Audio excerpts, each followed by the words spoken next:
Aeropuerto Internacional de Kuala Lumpur, uno de los aeropuertos más grandes y utilizados de Asia. Como muchos otros centros de distribución del mundo, cientos de vuelos despegan desde aquí cada día. 7 de marzo de 2014. Tan solo unas horas antes de su salida programada, 227 pasajeros facturaban su equipaje para el vuelo MH370.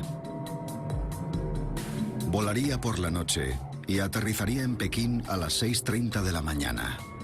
Primero, los pasajeros tuvieron que pasar el control de seguridad aeroportuaria. Mientras comprobaban sus documentos y su equipaje, el Boeing 777 era preparado para el despegue. Los 12 miembros de la tripulación del vuelo 370 acudieron a trabajar y se dirigieron hacia el avión. Ellos también pasaron el control de seguridad. Control del personal de vuelo. Lo que hemos aprendido del vuelo MH370 es que hay que hacer algo más con respecto a la propia tripulación del avión. Este vídeo de seguridad muestra al comandante Zahari Ahmed Saad y a su segundo, Farig Abdul Hamid, pasando por un escáner antes de subir al avión. La manera más fácil de pasar por seguridad y dañar a la aviación es a través de la tripulación. Nadie les registra. En muchos países solo se comprueban los antecedentes de los pilotos en el momento de ser contratados por la línea aérea, pero antes de un vuelo simplemente pasan por el escáner. Según parece, el capitán pasa por el arco detector y entonces el oficial de seguridad se le acerca y literalmente le da una palmadita en el pecho y le deja pasar. Ahí tenemos un importante fallo. Si hubiera una manzana podrida entre los pilotos, corres el riesgo de que alguien use algún truco para desaparecer del cielo. Mientras la tripulación se dirigía hacia el avión, los pasajeros pasaron por el control de pasaportes. Control de pasaportes. 2 pasajeros a punto de embarcar en el vuelo 370 viajaban con pasaportes robados que no fueron detectados. El hecho de que no se comprobara de la forma adecuada la identidad de la gente que embarcaba en el avión me preocupa profundamente. Más tarde, fueron identificados como 2 solicitantes de asilo iraníes. Pero ¿cómo consiguieron pasar por el control de pasaportes sin ser detectados? La Interpol tiene una base de datos de más de 40 millones de pasaportes robados o perdidos. Todos los países que colaboran con la Interpol, aproximadamente 160, tienen acceso a la base de datos, pero por desgracia no es obligatorio que tengan que usarla. De hecho, la mayoría de los países, entre ellos Malasia, no la usan normalmente con sus pasajeros. Este fallo podría aumentar la presión para cambiar los protocolos concernientes a los pasaportes. Creo que a partir de ahora la base de datos de la Interpol se usará con mucha más frecuencia, pero el acceso ha de ser más sencillo.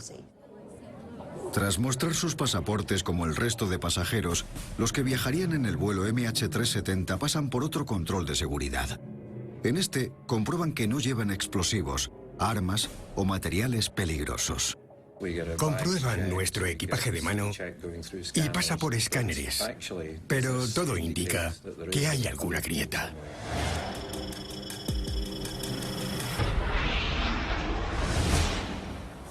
Desde el 11S, los escáneres de equipaje y corporales se han vuelto obligatorios en aeropuertos de todo el mundo. Pero el proceso no es tan exhaustivo como pensamos. Nuestro equipaje de mano no siempre recibe la atención necesaria. Cuando nos tiramos una hora en la cola, pensamos que hay mucha seguridad. Pero si nos fijamos en el registro, dura entre 12 y 15 segundos. Hay una persona sentada enfrente de la pantalla del equipo de rayos X y ve una imagen diferente cada 8 segundos. No conozco a nadie que pudiera comprobar qué hay en una maleta en 8 segundos. Tenemos algunos puntos débiles porque hay ciertas funciones fundamentales para las que todavía no contamos con el equipo necesario. Como identificar explosivos en el equipaje de mano. Podrías llevar un explosivo que pareciera un trozo de salchichón o de queso. Más de una década después del 11S, los protocolos de seguridad parecen estrictos, pero el mundo de la aviación sigue teniendo puntos débiles, sobre todo en lo referente a la tecnología y su uso. Nos gustaría que la tecnología usada para la seguridad aérea avanzara hasta tal punto en el que el error humano desapareciera del proceso de toma de decisiones, hasta el punto de que no dependiéramos de la decisión de una sola persona que realiza cacheos o registra el equipaje de la bodega o el de mano. Detectar cualquier amenaza de seguridad antes de que llegue el avión es la manera más eficaz de garantizar la seguridad. Se están desarrollando nuevas tecnologías aplicadas en la identificación de pasajeros y su equipaje, así como su estado mental y el de la tripulación. Se están probando innovadores métodos de detección en aeropuertos de todo el mundo. Muchos de ellos se basan en la ciencia biométrica o el reconocimiento facial 3D, y se han diseñado nuevos sistemas para evitar que cualquier sustancia peligrosa o explosiva llegue al avión. Se podría mejorar la tecnología para el control del equipaje de mano que se sube al avión, de manera que un sofisticado algoritmo dentro de una máquina de rayos X pudiera detectar la presencia de un dispositivo explosivo y contenerlo automáticamente. No hay ninguna prueba que relacione a la tripulación con la desaparición del avión, pero surgen preguntas sobre la necesidad de evaluarla de forma regular. Existen nuevas técnicas que se centran en indicadores fisiológicos y psicológicos. El sistema verifica tu identidad por el movimiento de ojos, pero también puede determinar si estás borracho, si tienes un problema o si estás nervioso. Es necesario comprobar que por lo menos el piloto, el copiloto y el sobrecargo no hayan sido coaccionados antes de entrar en la cabina del avión. Al analizar la conducta, el nerviosismo o la sudoración, indicaría que esa persona podría estar tramando algo. Pero gran parte de esta tecnología está aún en desarrollo, y para las autoridades aeroportuarias del mundo es cuestión de si los gastos compensan el riesgo. Es necesario compartir esta tecnología. Lo que tenemos que hacer es llevar estos avances tecnológicos de los países desarrollados a los que están en vías de desarrollo. Tras pasar los controles de seguridad, el despegue del MH370 es aprobado a las 0:40 de la noche. El Boeing 777 abandonó la pista del aeropuerto de Kuala Lumpur por última vez.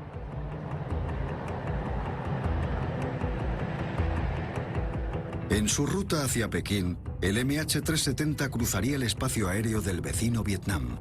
Un vuelo tiene que cumplir ciertos protocolos al pasar del control de tráfico aéreo de un país al siguiente. Al abandonar la primera zona, el piloto recibirá la información de la frecuencia de radio para la siguiente. Entonces llamará e informará a la siguiente zona de dónde se encuentra y de que está a punto de entrar en esa zona. Pero durante una transferencia puede producirse un silencio de algunos segundos. En el mundo de la aviación, esto se conoce como fallo radio. El control de tráfico aéreo malayo dio instrucciones al MH370 para sobrevolar la siguiente zona, Vietnam. Tenían que llamar a Ciudad Ho Chi Minh y que les asignaran una frecuencia de radio para hacerlo. Pero hasta donde sabemos, esa llamada nunca se realizó. Lo que nos lleva al siguiente cabo suelto. Las últimas palabras del vuelo que resonarían en el aire. Buenas noches, Malasia 370.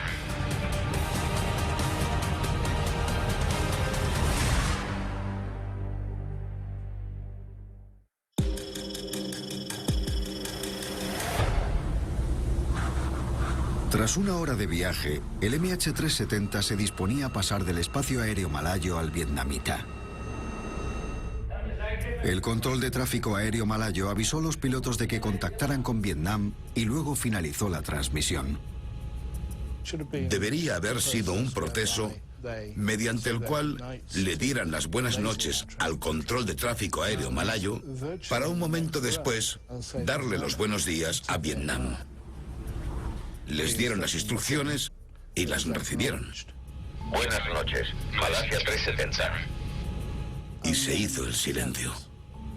Esta transferencia de tráfico aéreo incompleto es el siguiente cabo suelto. Control de tráfico aéreo. Al suspender la comunicación por radio, el control del tráfico aéreo depende del radar. Pero que ocurra algo así no es algo fuera de lo común. Puedes estar en medio de una conversación sobre el siguiente giro de la navegación o algo así, y que se te olvide contactar. Esas cosas pasan, obviamente no debería ser así, pero pasan. Pero el llamado agujero negro entre los diferentes controles de tráfico aéreo internacional es la oportunidad perfecta para aquellos que tengan malas intenciones. Si planeas la desaparición de un avión, podrías empezar por ahí. Tienes unos 5 minutos de cortesía antes de que se lleve a cabo una investigación seria. Y lo que es más preocupante, 2 minutos después de las últimas palabras del MH370, el transpondedor, el dispositivo del avión que permite rastrearlo por radar, dejó de funcionar. Con 20.000 vuelos simultáneos en el aire, los transpondedores son la principal herramienta para que el control de tráfico aéreo pueda localizarlos. Un transpondedor es un dispositivo del avión que es pasivo. Pero en cuanto recibe ciertas ondas de un radar en tierra, se despierta. El radar transmite una pregunta que básicamente significa ¿quién eres? Y entonces responde con un mensaje digital que dice: soy yo, estoy aquí. Dependiendo de la complejidad del sistema, puede aportar más información sobre el avión, su altitud y su posición. Cuando sobrevoló el mar de China, se hizo el silencio en la radio y no apareció ningún mensaje del transpondedor en las pantallas. El control del tráfico aéreo vietnamita esperaba la llegada del avión a su espacio aéreo según lo previsto. Pero de la 1:21 en adelante, no pudieron ver ni oír al MH370. Que un avión desaparezca de las pantallas de los radares y no establezca ninguna comunicación es algo que al control de tráfico aéreo le cuesta mucho sobrellevar. A ciegas, sin el transpondedor, control de tráfico no sabía que el 777 había abandonado su rumbo. Se dirigía al oeste, totalmente en dirección contraria. El porcentaje de aviones desaparecidos es muy bajo. Pero ha ocurrido antes, con devastadoras consecuencias, como en el 11S, cuando los secuestradores se hicieron con el control. Lo primero que hicieron fue silenciar el avión. Apagaron el transpondedor e interrumpieron las transmisiones por radio. Nadie sabía dónde estaban esos aviones. Esa tragedia provocó un cambio global en el protocolo. Cuando se dieron cuenta de lo que había pasado, uno de los pasos que dieron fue contactar con los servicios de seguridad. Si sobrevolara el espacio aéreo londinense, por muchos cambios de frecuencia que se produzcan en poco tiempo, si te saltas uno y no pasa nada más, en 20 minutos tendría 2 cazas en las alas. Se necesitaría urgentemente realizar otro cambio drástico en el sistema de control de tráfico aéreo. Puede que sea el momento de reemplazar las transferencias humanas por un sistema automatizado. Creo que las transferencias automáticas serían beneficiosas, pero con la automatización se introduce un riesgo potencial. Es como lanzar una moneda entre la certidumbre que nos da la tecnología y el mayor control que aporta el factor humano sobre la percepción a pesar de su falibilidad. Pero el transpondedor no es el único sistema que mantiene a los aviones en contacto con el suelo. Hay otro, el ACARS, un sistema de comunicación aire-tierra. Los aviones pueden enviar datos automáticamente sobre su estado a sus fabricantes. Por ejemplo, sobre el rendimiento del motor, el consumo de combustible y puede que incluso sobre la velocidad del avión. Pero lo relevante es que en el vuelo MH370 este sistema de mensajería por satélite dejó de transmitir al mismo tiempo que el avión se desvió de su ruta y el transpondedor dejó de funcionar. Es durante esos 10 o 15 minutos como mucho cuando necesitamos entender qué pasó exactamente en la cabina. El hecho de que tanto el transpondedor como el ACARS dejaran de funcionar plantea una pregunta clave. Si el transpondedor quedó inoperativo, ¿cómo sucedió? Parece que en algún momento el ACARS fue inutilizado. Podría haber sido una desactivación intencionada o debido a un fallo muy específico del sistema. La persona mejor posicionada para inhabilitar el sistema es el piloto. Si el piloto necesitara apagar el transpondedor, le resultaría bastante fácil. Está situado en la consola central y simplemente se apaga con un interruptor. En el caso de que quisiera apagar el ACARS, tendría que venir aquí arriba y manipular los disyuntores que lo controlan. Y dejaría de funcionar. Existen razones legítimas por las que un piloto podría apagar el transpondedor. Una vez tuve que apagar el transpondedor en pleno vuelo. En mi caso se debió a un fallo eléctrico. No se me ocurre ninguna situación en la que apagara el transpondedor sin contarle a control de tráfico aéreo lo que iba a hacer. Ya fuera accidental o deliberado, ¿deberían tener los pilotos la opción de apagarlo sin consentimiento de tierra? Tenemos que reconocer que el comandante de un avión tiene y debe tener control total sobre el avión.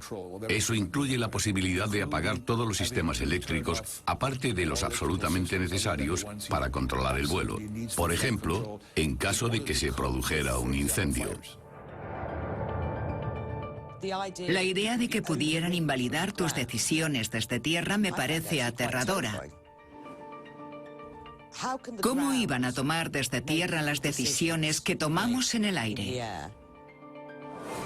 Alcanzar un equilibrio entre la autonomía de los pilotos y la importancia de un seguimiento preciso sigue siendo un desafío. Pero la mano humana no es la única causa posible del fallo de los sistemas de seguimiento. Un error mecánico podría apagar con facilidad los sistemas eléctricos. Quizás eso explicaría por qué el vuelo no podía ser localizado y la tripulación no hizo una llamada de emergencia. Fallo mecánico. El Boeing 777 lleva volando 20 años y tiene uno de los mejores historiales de seguridad entre los aviones comerciales. Los 777 son aviones muy seguros. Hay más de 1000 en activo y su tasa de accidentes es especialmente baja. Pero también han sufrido fallos mecánicos. En 2008, la congelación del combustible provocó que un 777 realizara un aterrizaje de emergencia en el aeropuerto Heathrow, Londres.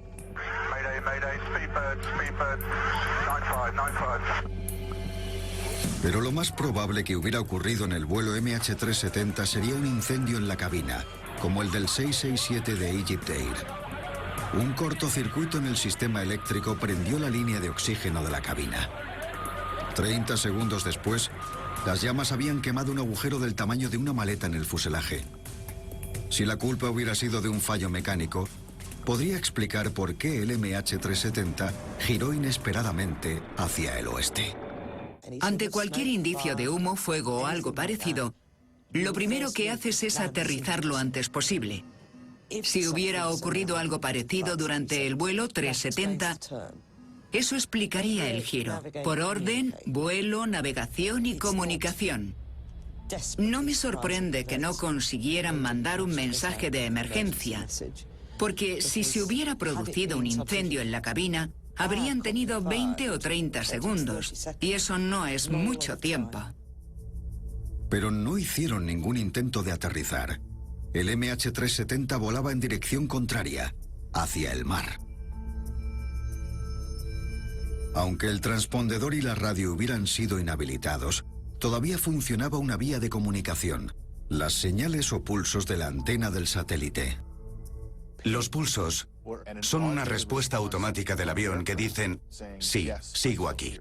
Las señales siguieron transmitiéndose 6 horas después de que el avión se hubiera desviado de su rumbo. Este hecho sería vital en la búsqueda del vuelo MH370. Aunque en sí mismas, esas señales no aportan ningún dato de dónde podría estar el avión. Gracias a ellas, sabemos que el avión voló cierto número de horas antes de perder el contacto. Por eso sabemos que el avión voló hacia los 40 grados de latitud, cuyos fuertes vientos hacen que sea una de las zonas más inhóspitas del sur del Océano Índico. Pero ¿quién estaba al mando? ¿El hombre o la máquina. Si el comandante hubiera dejado de controlar el avión, el piloto automático normalmente hubiera tomado el control hasta aterrizarlo en su destino, salvo que se hubiera quedado sin combustible o hubiera pasado alguna otra cosa.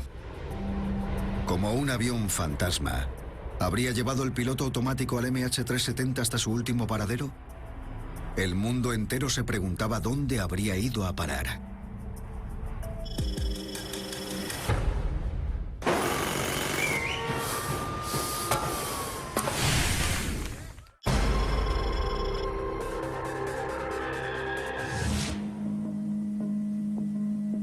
El MH370 había abandonado su ruta y volaba hacia la inmensidad del Océano Índico. Un misterio que dejó al descubierto los cabos sueltos de la seguridad de la aviación. En tierra, el mundo se acababa de enterar de que un avión había desaparecido. En Pekín, familiares y amigos de los pasajeros habían ido a recibir al MH370. Pero nunca llegó. Malaysia Airlines ha confirmado que el vuelo MH370 perdió contacto con el control de tráfico aéreo a las 2:40 de la mañana. Con un nivel peligrosamente bajo de combustible a las 8:11 de la mañana, hora local, el avión envió su última señal automática por satélite o pulso. Más de 7 horas desde que el transpondedor fuera desactivado y 6 horas desde que el control del tráfico aéreo malayo hubiera oído por última vez la voz del piloto. Que se pierda la posición de un avión durante un periodo de tiempo tan prolongado es algo único. Seguimiento desde tierra. Es increíble. Ahora que la tecnología ha avanzado tanto con los teléfonos móviles y el GPS, podemos encontrar lo que sea, donde sea. ¿Y en serio hemos perdido un avión con toda esa gente a bordo? ¿Y cómo se encuentra un avión perdido? El primer método es buscándolo desde tierra usando un radar. Otro cabo suelto es nuestra dependencia de tecnologías con limitaciones. El radar existe desde la Segunda Guerra Mundial. Depende de una estación terrestre cercana y llega a unos 300 kilómetros de la costa. El MH370 desapareció de los radares del control de tráfico aéreo cuando su transpondedor fue desactivado, llevando menos de 1 hora de vuelo y 2 minutos después de que el copiloto hubiera dado las buenas noches. El ejército, que usa un radar primario que no necesita un transpondedor, seguía siendo capaz de rastrear el avión. Pero tras 90 minutos, también lo perdieron de vista. El radar primario tiene sus limitaciones. Tiene un alcance aproximado de 190 kilómetros para localizar el avión. Así que es bastante limitado. Los radares del ejército malayo detectaron un objeto no identificado que más tarde asumirían era el MH370, en un punto al sur de Phuket. Los registros de los radares también confirmaban que el avión giró hacia el oeste. El problema fue la falta de estaciones terrestres que abarcaran varios cientos de kilómetros desde la costa. En realidad, no cubrimos gran parte del mar donde parecía que se había dirigido el avión. Así que ¿vio alguien cómo el avión desaparecía del radar? Y de ser así, ¿quién? Rastreo por satélite. Hay más de 1000 satélites en órbita alrededor de la Tierra.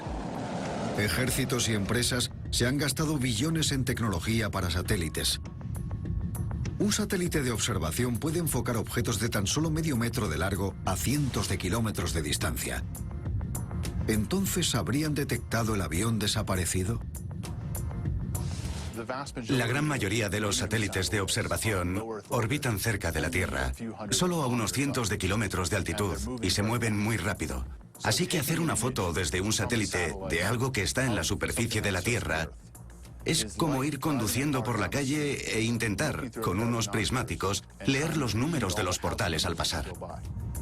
Países como China, Rusia y Estados Unidos se mostraban reticentes a compartir los datos de sus satélites, ya que podrían revelar su capacidad militar. Vigilancia militar.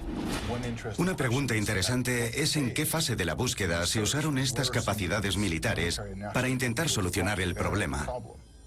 Si sus satélites estuvieran ocupados buscando el MH370, podría significar que no estarían disponibles para encargarse de otras actividades de alta prioridad, como controlar a Corea del Norte y otros enemigos potenciales. Malasia pidió a otros países que compartieran datos de radares y satélites que pudieran ser útiles. El ejército estadounidense tiene algunos satélites dedicados a detectar misiles. Pero esos satélites funcionan con firmas térmicas. Un avión en pleno vuelo no genera una firma térmica. Si se hubiera producido una gran explosión, probablemente estos satélites la hubieran detectado. Pero los altos cargos estadounidenses dijeron que esos sistemas no habían descubierto nada que hubiera podido tratarse de una gran explosión. Lo cual nos lleva al misterio de qué podría haber pasado. Puede que el ejército estuviera más implicado de lo que sabemos en realidad. Pero el tema de la seguridad nacional siempre dejará huecos en la información que se transfiere. Protocolo internacional. Con pocos datos con los que seguir, los malayos necesitaban desesperadamente información y cooperación de sus países vecinos y de la comunidad internacional. En los primeros momentos de la investigación, teníamos un montón de información, a veces contradictoria, y la zona de búsqueda cambiaba mucho, lo cual hizo que perdiéramos bastante tiempo. La búsqueda desde tierra se vio entorpecida por la falta de información.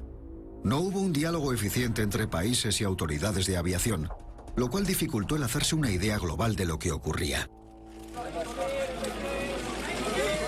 Había una crisis tras otra y tras otra, pero no se gestionaban. Las informaciones que recibimos en las primeras fases sobre la posición del avión deberían haber sido filtradas a un nivel muchísimo más alto, a una autoridad mayor. Una empresa de satélites británicos, Inmarsat, desveló una información sobre las señales que el avión enviaba por satélite, pero fue ignorada. Hasta que quizá fue demasiado tarde. Al perder este avión, lo que hemos descubierto es que los diferentes países no se coordinaron bien y perdieron mucho tiempo. Existen protocolos a seguir en caso de desastres internacionales, pero las circunstancias de la desaparición del MH370 eran únicas. Para organizar un dispositivo de búsqueda en aguas internacionales, la nación afectada puede acogerse a la Carta Internacional El Espacio y los Grandes Desastres para recibir la ayuda de países como Estados Unidos y China. Los miembros dedicarían uno o más de sus satélites a recopilar imágenes de la zona especificada y proporcionárselas al país que se hubiera acogido a la carta. Sin embargo, en la carta no se estipula exactamente en qué forma llegará esa ayuda o asistencia.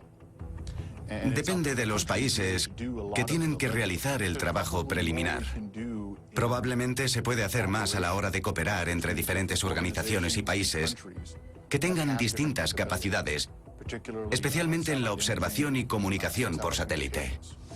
Los protocolos están ahí, pero los países implicados necesitan encontrar la manera de comunicarse de forma más rápida y eficiente.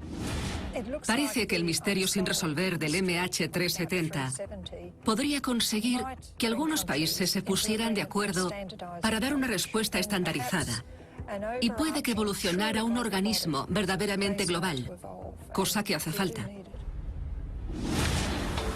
Mientras el mundo entero buscaba el MH370 en el mar de China Meridional, en Londres, los técnicos de Inmarsat decidieron intentar localizar el avión partiendo de los datos de las señales por satélite o pulsos.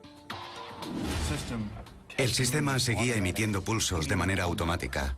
Desde la estación terrestre se enviaban señales que básicamente preguntaban al avión, ¿estás ahí? Y el avión respondía, sí, estoy aquí.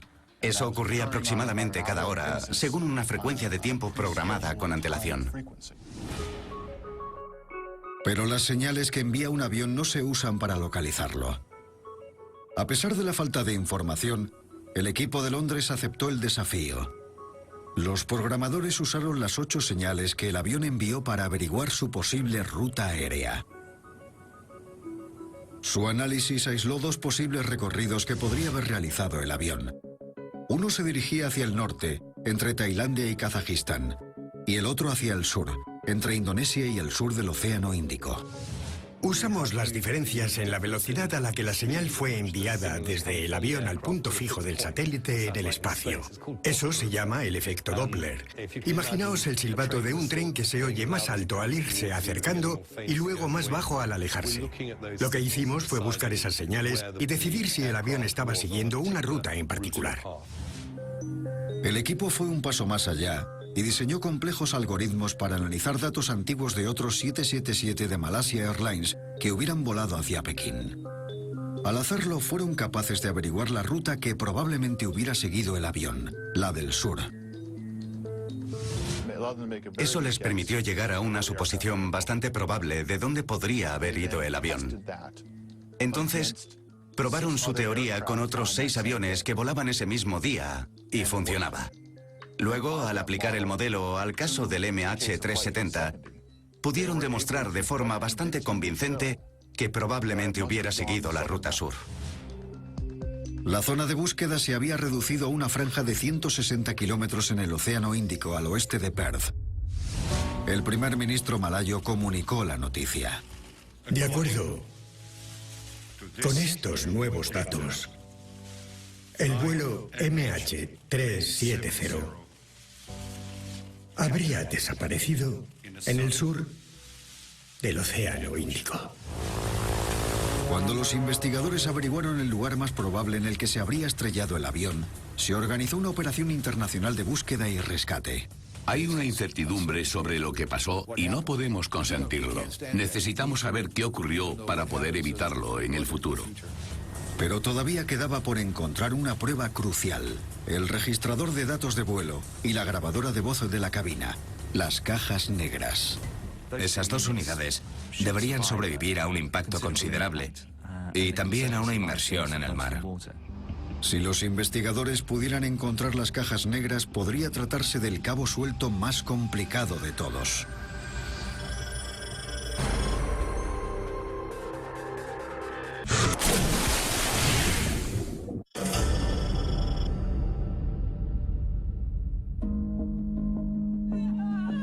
Con el paso de las semanas sin obtener ninguna respuesta de lo ocurrido con el MH370, la desesperación y la ira de los familiares iba en aumento. Finalmente, los investigadores pudieron aislar una zona en la que el avión podría haberse hundido. Cubría 254.000 kilómetros cuadrados, en el corazón del sur del Océano Índico. Pero todavía quedaba una parte crucial del avión por encontrar. Otro cabo suelto: la caja negra del vuelo.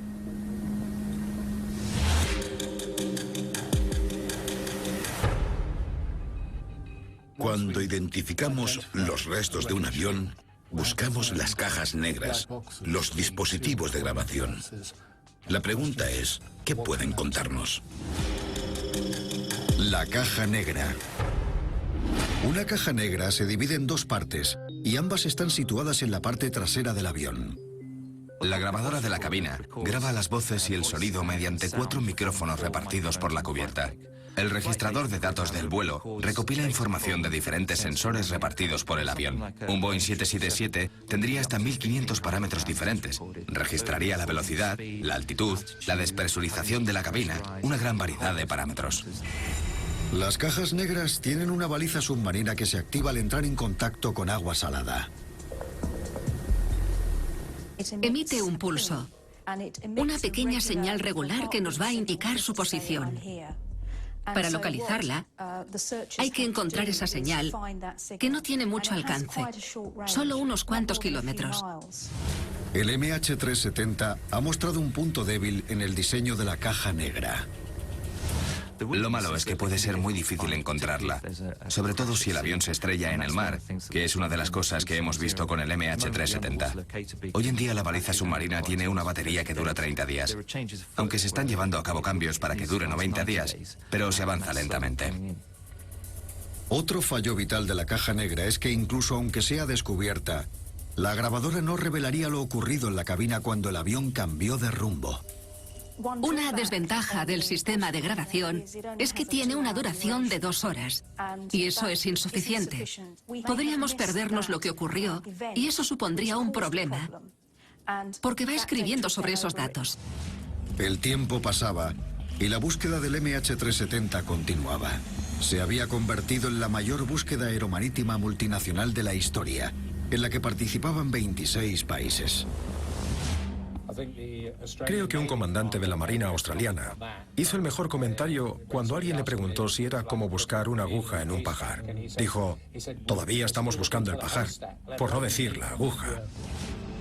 Mientras la esperanza se desvanecía, 4 largas semanas después de la desaparición del MH370, unos barcos chinos y australianos detectaron unas señales que podrían proceder de la caja negra. Equipos británicos, australianos y estadounidenses están usando dispositivos de escucha y sonar para detectar los pulsos de la caja negra. La búsqueda se intensificó 1.600 kilómetros al noroeste de Perth, pero encontrar y recuperar la caja negra del montañoso fondo marino sería el más difícil todavía. El tiempo corre en su contra. Han pasado 28 días desde la desaparición del avión y las baterías de la caja negra solo duran 30. Incluso aunque encontraran la caja negra, nunca revelaría los detalles de lo que ocurrió exactamente durante el vuelo MH370. Este caso podría cambiar la mentalidad de la industria para que se incluyeran más datos a lo largo de un mayor periodo de tiempo en las cajas negras. La trágica pérdida de 239 personas ha mostrado las limitaciones de la tecnología usada en la aviación. En un mundo en el que podemos usar teléfonos móviles con más capacidad de almacenamiento que una caja negra, ¿habrá llegado el momento de aplicar esa tecnología a la aviación? El futuro. Creo que una prioridad a corto plazo sería hallar una solución para transmitir datos en tiempo real desde un avión en pleno vuelo a los sistemas en tierra. De hecho, esa tecnología no es tan lejana y algunas innovaciones podrían acelerarse como resultado del vuelo MH370. En la Universidad Cranfield, uno de los mejores investigadores aeroespaciales está desarrollando un sistema de información revolucionario. Transmisión en cadena que enviaría datos en tiempo real desde un avión. En lugar de enviar datos constantemente desde el avión, esperamos a que éste se encuentre en una situación fuera de lo común, por ejemplo, en medio de un accidente.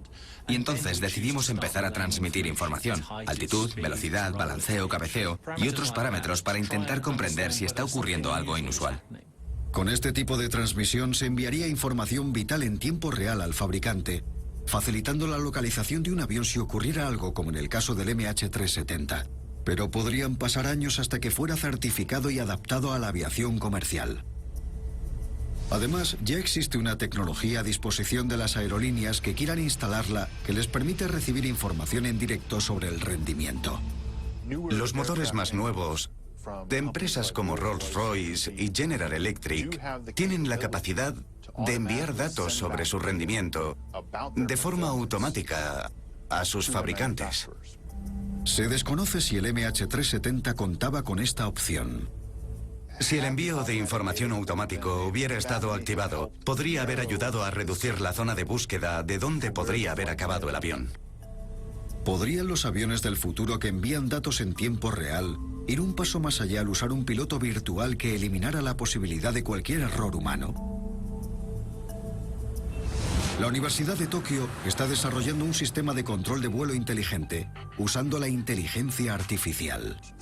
La principal causa de los accidentes aéreos es el factor humano, el error humano. Tenemos que desarrollar un sistema totalmente automatizado sin piloto de operaciones. Cuando el piloto no pueda controlar por completo el avión, por ejemplo, por falta de oxígeno o por un acto de terrorismo, la estación de tierra podría controlar un avión averiado o fuera de control para aterrizarlo de forma segura. Mientras los científicos buscan respuestas, otras soluciones podrían encontrarse en el desarrollo de una tecnología que respondiera a la demanda de los pasajeros de estar tan conectados en el cielo como en tierra. La hiperconectividad en el cielo está a punto de hacerse realidad con Global Express.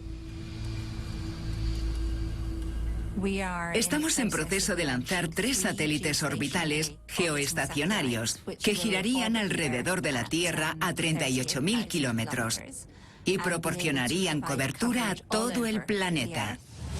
Eso revolucionaría el transporte aéreo y el mundo de las comunicaciones tal y como lo conocemos. Es el beneficio de poder usar tu propio dispositivo en un avión, ya sea un portátil, una tablet o un móvil, y poder conectarlo a un punto de acceso inalámbrico que estaría instalado en el avión.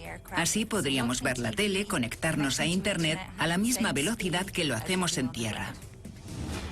Creo que todo el asunto del vuelo MH370 está sirviendo para descubrir que vivimos en un mundo en el que la comodidad de los pasajeros, los sistemas de entretenimiento o el apetito comercial han sido colocados por delante de la seguridad de los propios pasajeros. Aunque la hiperconectividad y la transmisión de datos en tiempo real podrían solucionar algunos huecos tecnológicos actuales, los científicos ya se han adelantado. La sexta generación de satélites no estará lista hasta la década de 2020, pero ya la estamos planificando. En la cabina, los servicios de seguridad y las comunicaciones de los pilotos con tierra, así como el seguimiento del avión, pasarían al siguiente nivel. Mientras el mundo sigue la tragedia del MH370, los investigadores tienen que encontrar los restos del avión y recuperar los datos de las cajas negras para responder algunas preguntas clave. Pero puede que nunca encuentren todas las respuestas. Lo que hemos aprendido es que esta no es solo la historia de un avión desaparecido. También es la historia de los cabos sueltos de la tecnología de la aviación y la comunicación. Los pasajeros necesitan recibir una garantía de que su seguridad es la mayor prioridad, tanto en el aeropuerto como en el entorno aéreo. Sin los pasajeros, no habría industria que proteger. La tecnología aeronáutica, por muy sofisticada que sea, sigue siendo falible ante actos de malicia o errores. Lo que tenemos que hacer es descubrir lo que ha sucedido y aprender las lecciones necesarias para evitar que esto vuelva a pasar. Los cabos sueltos han permitido que lo que debería haber sido un vuelo rutinario se convierta en uno de los mayores misterios de la historia de la aviación.